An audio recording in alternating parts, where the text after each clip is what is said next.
வர வர அரசியல்லாம் எப்படி ஆயிடுச்சுன்னா, இந்த T20 மேட்ச் மாரி ஆயிடுச்சு. ஐபிஎல்ல நெயில் பைட்டிங்ன்னு சொல்லுவாங்கல்ல. நெயில் பைட்டர் மேட்ச் அப்படின்னு கடைசியில த்ரில்லிங்கா கொண்டு போய் முடிப்பாங்கல்ல. அந்த மாரி டெய்லி ஒரு மேட்ச். நகராட்சி சார்புல ஸ்கூல் தொறக்க போயிருக்காங்க.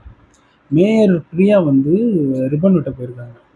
அ கூட இந்த எம்எல்ஏ பல்லவின்னு ஒருத்தவங்க என்ன பண்ணியிருக்காங்க, அவங்க வீட்ல இருந்தே சிசர்ல ரிப்பன் ஒட்டி எடுத்துன்னு வந்து சைடுல அப்படியே வெட்டுறாங்க. என்னம்மா அது? இதுதான் அப்படின்னு உள்ள விளக்கேத்த போயிருக்காங்க. சரி இந்த மெழுகுவர்த்தி வச்சு விளக்கேத்துறவங்க இந்த மேயர் பிரியாங்க என்ன பண்ணியிருக்காங்க, ஐஏஎஸ்க்கு குடுக்க போயிருக்காங்க. இது ஒரு குத்தமா? ஏங்க எம்எல்ஏன்னு எலெக்ட் ஆகி உள்ள போயிருக்காங்கல்ல, அவங்களுக்கு எவ்வளோ ஒரு மெச்சூரிட்டி வேணும்? மக்கள கையாளுறதுக்கான ஒரு பக்குவம் வேணும்.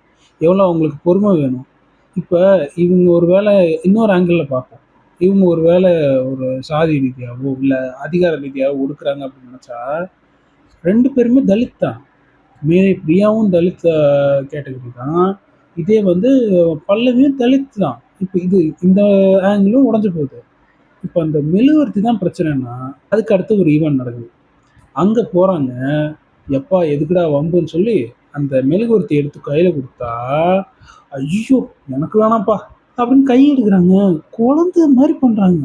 நீங்க மறுக்கப்பட்ட அந்த அதிகாரத்த மறுபடியும் உங்களுக்கு வேணும்னு நினைக்கும்போது, அது என்ன பண்ணணும்? அந்த அதிகாரத்த விட்டுக் குடுக்காம அத நிலைநாட்டணும்ல. அப்போ அப்படி பண்ணும்போது சுத்தி இருக்கவங்க எல்லாம், "அக்கா சூப்பர்க்கா! அக்கா சூப்பர்க்கா!" அண்ணே இது என்ன ஃபர்ஸ்ட் டே ஃபர்ஸ்ட் ஷோவாண்ணே?